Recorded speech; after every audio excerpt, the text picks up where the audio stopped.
Thank you very much, both to Barbara and to Gary, for those very wise words.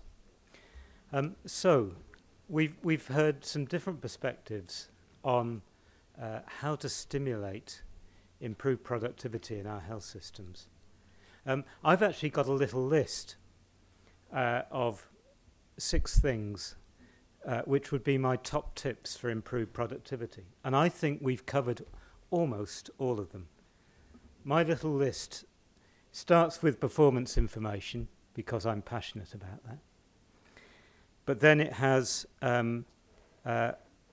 service reconfiguration and the things that Gary's been talking about in changing the organization of services to re-optimize.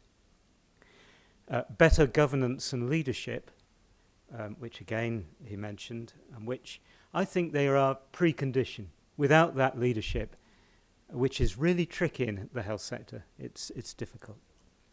The other 3 things that I have are, first of all, payment reform. We've got to get the payment right for our various agents in the health system. If we don't pay people properly, then we're in deep water. And I'm always reminded of allegedly the old way in which Chinese villages paid their doctors, which is they stopped paying them when they got sick. And that strikes me as being quite an interesting approach to a payment. Competition is highly controversial, but actually I don't see how we can drive improvements without the threat of losing business and losing revenues. Now I know that there are also issues that are created by competition, but I think it's an important element to consider. And finally, we have to think about citizens and patients and whether we can affect their behavior so that they do things that are better for them and better for the health system. Okay, so lots of issues have arisen in the presentations. It's now your turn. So can I invite you to make some interventions on this really important topic of promoting efficiency. We'll start over there on the edge. Maybe we'll collect 2 or 3 questions and then have a round of responses. Could you introduce yourself? The measures related to pay to doctors in connection with the number of patients that they see and not the service itself improve the healthcare or improve the sustainability of the systems. And the second question that I want to do also is if the cut in the conditions of workers, mainly wages, created some worsening of conditions and created worst financial results in that hospital in the long term. And those are the 2 questions that I want to ask. Thank you so much. Okay, thanks very much. We'll just collect a couple of others. There's one down here, please, at the front. I'm Danguolė Jankauskienė from Mykolas Riomeris University in Lithuania, and I would like to thank all participants with the wonderful presentations. And my question is to Mr. Gore. You said about the motivation, and also it is a lot of possibilities to improve productivity in each organization, that's obvious. Could you prescribe a recipe for us, like 3 remedies, what we can do to improve the motivation for our leaders or even for the doctors or healthcare workers to be so active to improve this productivity? Okay. Thank you very much. Great question. And there's one at the back there, please. Yes, Boris Azais from MSD. I was curious to hear from you whether you see the increase of using private sector management techniques into the healthcare sector, because coming from the private sector, it seems to me that in manufacturing in particular, but also for supply chains, a lot of productivity gains have been made, and a huge increase in quality of the products and services have been reached for the last 20, 30 years. And I hear here and there, examples, but I'm just wondering whether at some point it shouldn't be part of the curriculum of public health, of those management techniques such as Lean, Six Sigma, and so forth. And then the other question is, efficiency is great, and you put the 8 reasons that people put forward, but the compassionate element is really important. And I think the pushback that most reformers will get is that yes, we can Lean Six Sigma to death, but then where is the human factor here? And that's probably the strongest argument, I would think. Good. Thanks very much. Some interesting questions there. Can I invite either of our panelists to respond? Gary. Okay. Which of the questions, Peter, would you like me to... Well, there was one directed at you, yeah. But also there was a question about private sector management techniques. Okay. I'll take the last one first, then I'll answer the question specifically around the roadmap. Yes, there are some techniques which are very, very useful from a whole range of different industries, other parts of public sector, as well as the private sector. I think it's very easy, however, to use techniques to just avoid doing the things that are otherwise actually quite simple.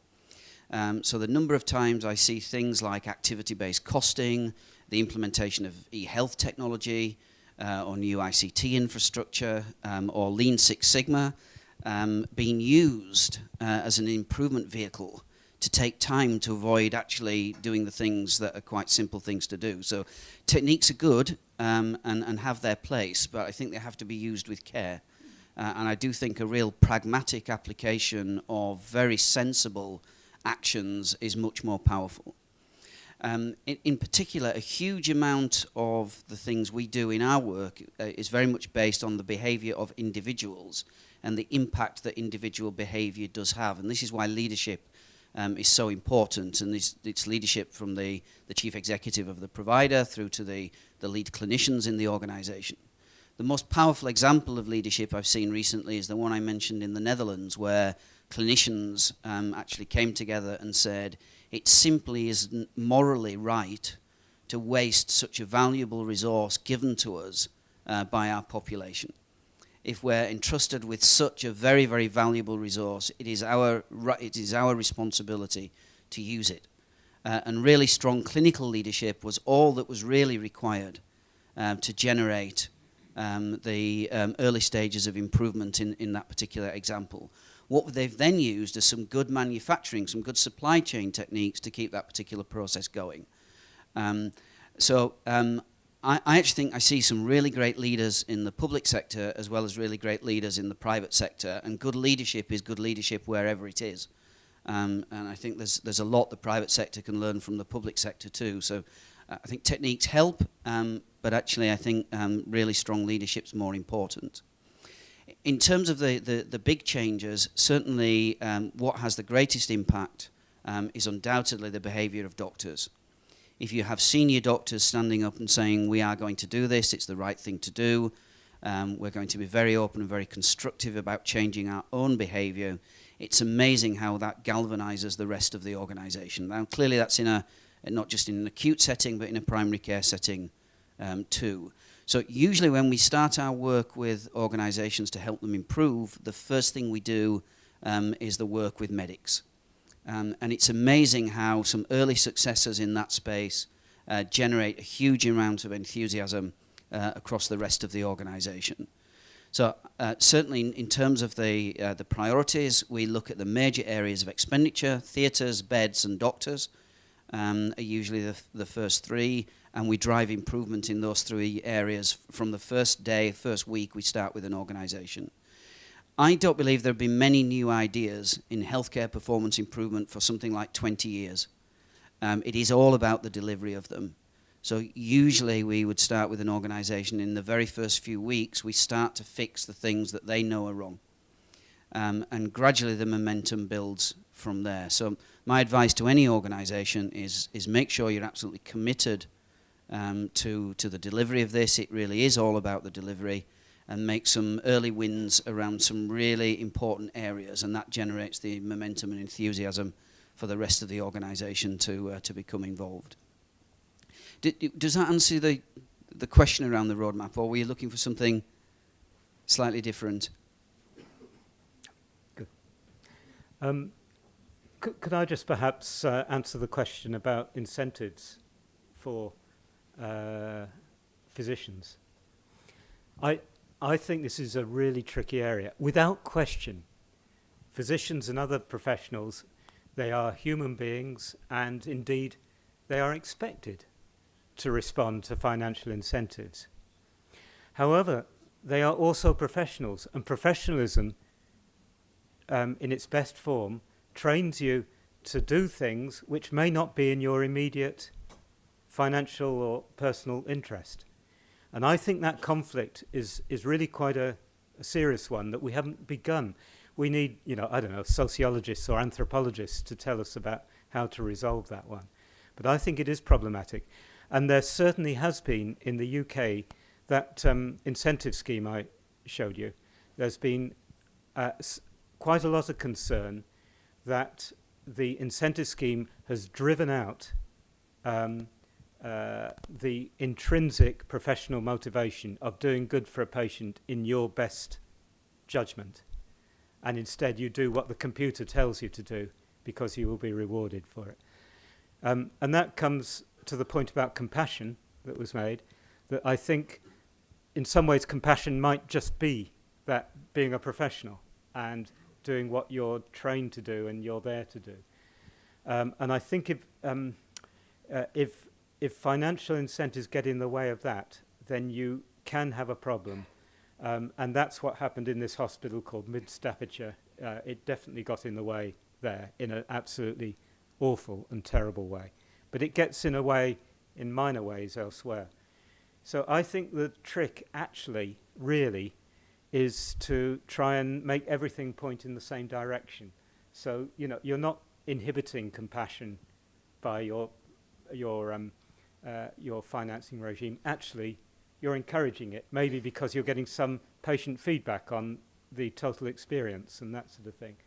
So, I think it is a tricky area. We're just starting to understand how to handle it, and I don't think we got very far yet. Was there any other response that have we got some other questions? Yep, there's one at the back, please.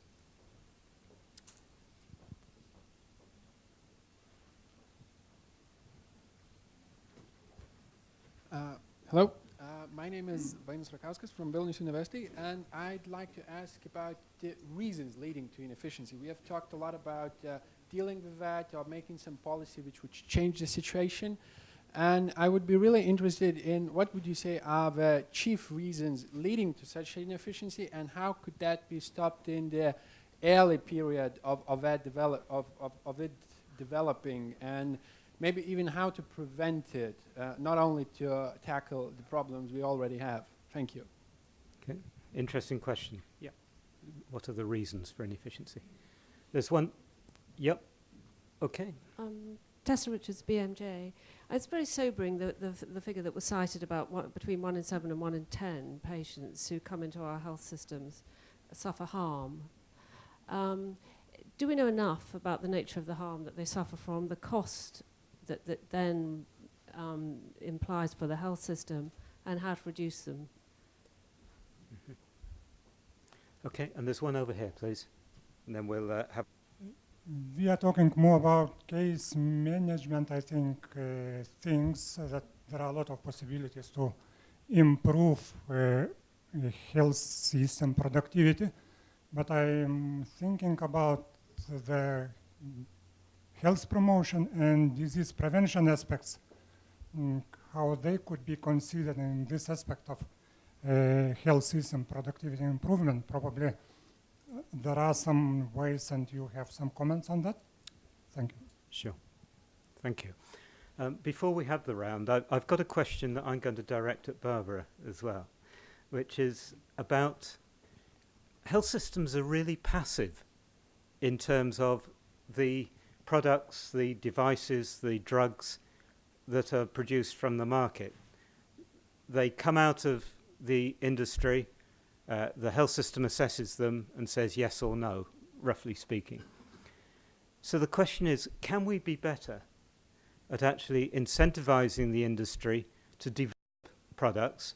And I think you mentioned particularly IT, to develop products which are actually more useful to the health system and which will actually promote new ways of promote innovation in our health system. And I think there's a real issue about whether health systems can actually, it may take the whole of Europe to do it, of course, it may be the EU that has to do it, which is to offer ways of encouraging the industry to provide things which are more relevant to our modern health systems. So I'll give you a second to think about that, Well, Gary, do you want to respond, particularly on the harm and error issue?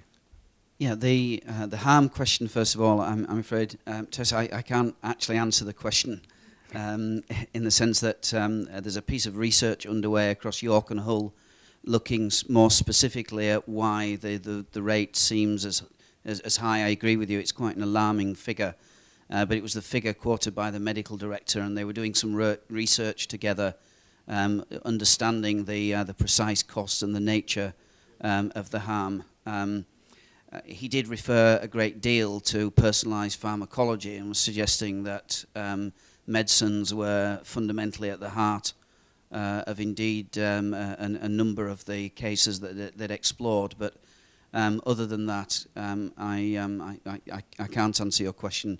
Clearly, you could talk to Alistair, the medical director in York, directly, and I'm sure he'd be delighted to do that.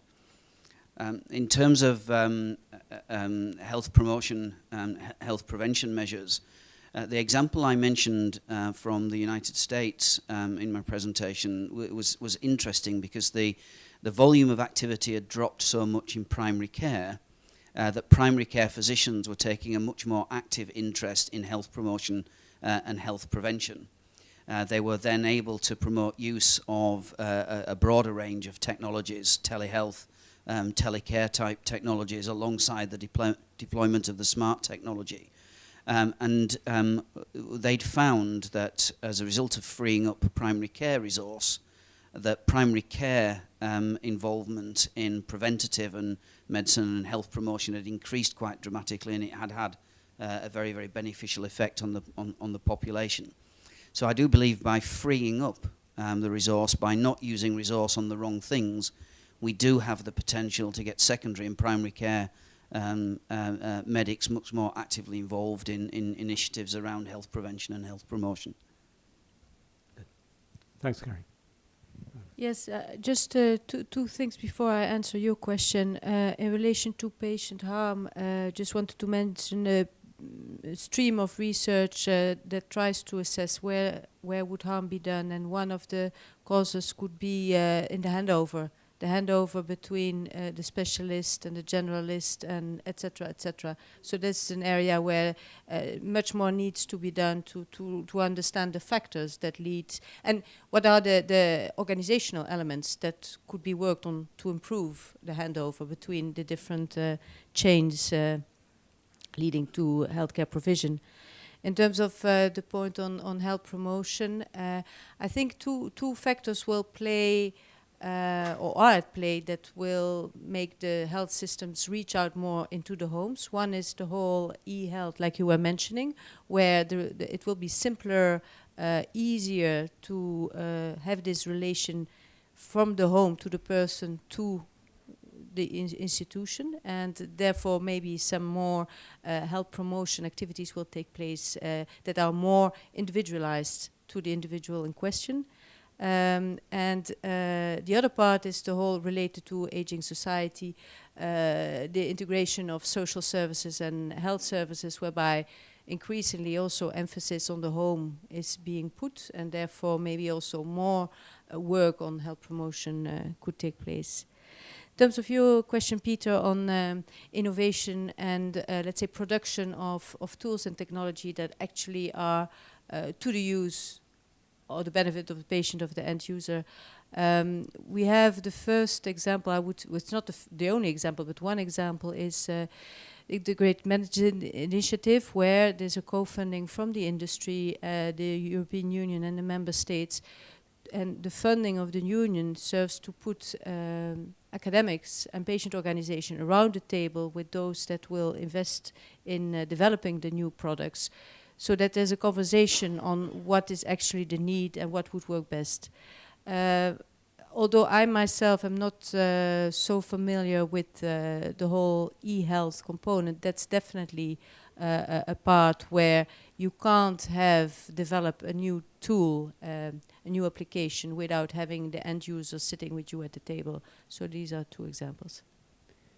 I think we needed you about 12 years ago when we started developing our electronic health record in the UK, which has cost us over £10 billion and has had, you could almost say it's been washed down the drain, that money, but actually there are one or two benefits, but it's been an utter catastrophe. And one of the reasons was precisely that the end users, that is the patients and the physicians and the other professionals, were not engaged in the development of that tool. So, thank you very much. Could I just add a word in response to the question about the reasons for inefficiency, why they arise, and why they can't be tackled? I think it is partly because of a lack of ability to challenge, that it's very hard, even for a chief executive, to challenge clinically the way things are done. And I think that's why benchmarking is so important, because it empowers management to say, well, that organization seems to manage it in a more efficient way. Why can't we? So, you know, I think challenge is very important in this area. But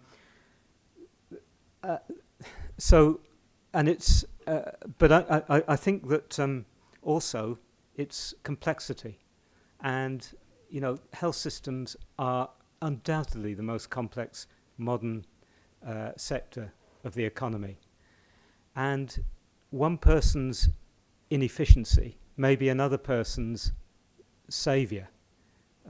So you've got to look at the whole picture. You've got to look at the whole journey of a citizen from becoming a patient through to eventual outcome, and see where the best scope for saving is. Because you can save, let's say, in hospital setting by discharging people early, but actually that may impose very great costs on the community sector, and vice versa. So I think you've got to be very careful at looking at the big picture in efficiency. The only other point I mention is on health promotion. Health promotion, we've done quite a bit of research on trying to identify which aspects of health promotion actually lead to reduced healthcare utilization and increased quality of life. And actually it's pretty difficult. In fact, the RAND organization in the US came up with a really depressing piece of research which said that most health promotion actually creates greater costs for the health system in the long run than it saves, with the exception of work on obesity, which does seem to be cost saving. Now, I would challenge that, and also it has one big problem with it, which is that it is not considering the health benefits that are created by that health promotion. But I think you've got to have quite a big accounting view to be able to say that health promotion is unambiguously a good thing. And I'd also think that some health promotion does not work. Some of it is particularly promotion which is targeted at individuals who are at risk, like secondary stroke prevention and that sort of thing. That does work. But I think some of the more diverse promotion maybe isn't so good. So, but that's a personal view, and I think it's one we need more research. And I think we also need to treat health promotion as an investment, as a capital investment, and not as an immediate drain on the health system. We ought to treat it like investing in buildings and so on, so that because the benefits are so long term. Other questions or comments that anyone would like to make? This one down here, please.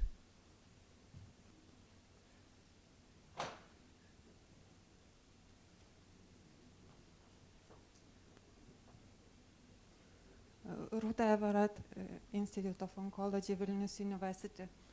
I would like to ask Dr. Barbara Kersten about, because you mentioned that in Horizon 2020 there will be more attention paid to translation of knowledge to policy and practice, which seems very important here in Lithuania, because sometimes in health policy it seems decisions are made more based on opinions or ideology than on high quality research. You also mentioned that it's the responsibility of researchers that this knowledge is translated into policy. Could you more elaborate? What do you think research could do more in this area, except of publishing articles in high impact international magazines? Thank you. Yeah. Do you want to answer that straight away, Barbara? It's pretty direct. Yeah. In terms of knowledge translation, researchers can do something. Of course, they're not the only players. But let's say, I think researchers are under an immense pressure to publish because their career is linked to that. And sometimes the publishing of the results is the final step in the research. Now, published articles are sometimes not really easy to understand what it means in terms of policy decision. And we would like to encourage the researchers to engage with policymakers in the design of their research. And also, not only, we've noted, because we had experts reviewing at the research that was carried out, and we noted that the dissemination of research results is often presented as a mandatory step. At the end of the research, you have, I'm caricaturizing, but you have a conference and then it's done.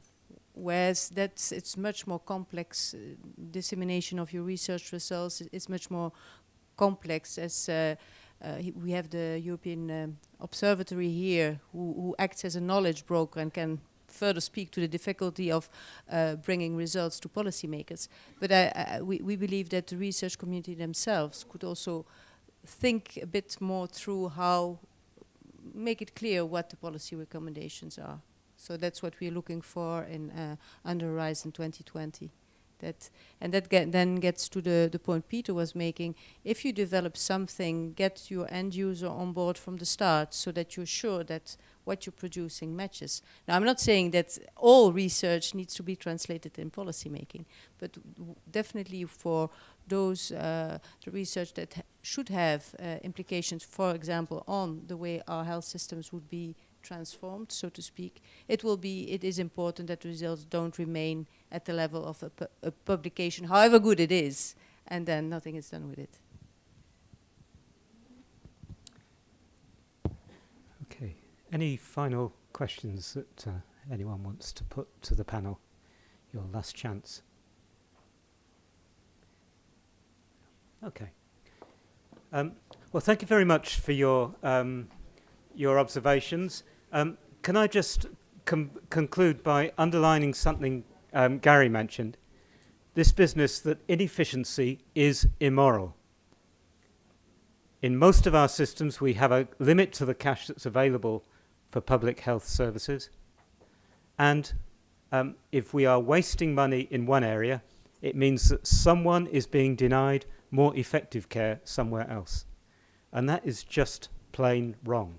So, as leaders, we need to say that we will not tolerate inefficiency because it is harming patients. And I think that's a really important message to try and get through to everyone who works within the health system. So thank you very much to the panelists, and thank you very much to you for your kind attention. Thanks.